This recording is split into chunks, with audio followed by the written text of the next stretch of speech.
This is Twit.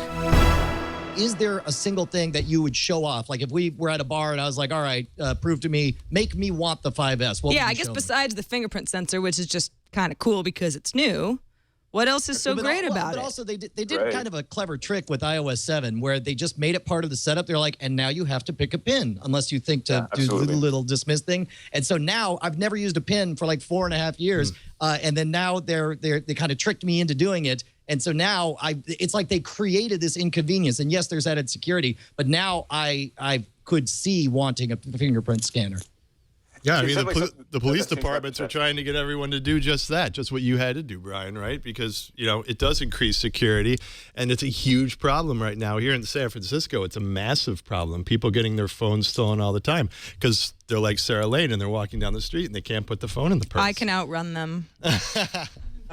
They sneak up from behind, they push you, they clock you in the back of the head. It's a legitimate problem. And you drop the phone, and you fall on the sidewalk, they grab the phone and run away. I mean, it happens daily. Absolutely. That's exactly how it happens. I used to do it. But Tim, I mean, what do you think are the standouts? Yeah, Brian's absolutely right. Beyond the fingerprint scanning, there's nothing really that makes you think, oh my God, I have to have this phone. It's a combination of a lot of smaller features that may or may not be appealing to you. I mean, having dual LED flashes that can adjust color temperature is pretty interesting, but ultimately, how often do you actually use flash for smartphone camera photography? If anything, we've all been trained to never take a picture with a flash with your phone because ultimately it's just going to be a terrible picture. Maybe we can relearn that. Better photography is nice, but again, it's not really night and day better than the iPhone 5 in my experience yet. And again, it's really, I think, the CPU that has the most potential for greater delivery down the road. But of course, all the apps that exist now have been written for the older CPU. Well, it's easy to port them up to the new 64-bit chip. Ultimately, there aren't going to be any gains until we see new development going forward to make use of all the new registers and the increased pipeline and all that other good stuff that it brings along with it. So I think that we'll see some great games going forward and a lot of cool stuff. But again, it's not something that's out there right now unless you're really, really hot to play the new Infinity Blade game in all its glory. Then again, it's not really a huge, strong selling point right now. But the fingerprint scanner is legitimately good. I mean, I use a Note 2, and I have a pin on there.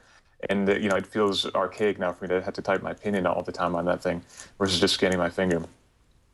Can you use your fingerprint to buy apps in the App Store, or is it just to unlock your phone? See, that to me is right now. That's worth $900 right there. It is pretty huge.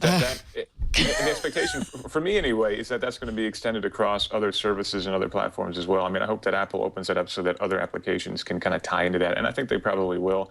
And I also hope that, you know, we start to see these on MacBooks in the not too distant future, because presumably, you know, we saw glass trackpads not too long after the iPhone came out. Presumably, they could take this tech and pop it onto a MacBook without too much trouble, and you can sign into your laptop with your fingerprint too. That to me is also quite exciting, and so we can also see some cross-pollination in that regard.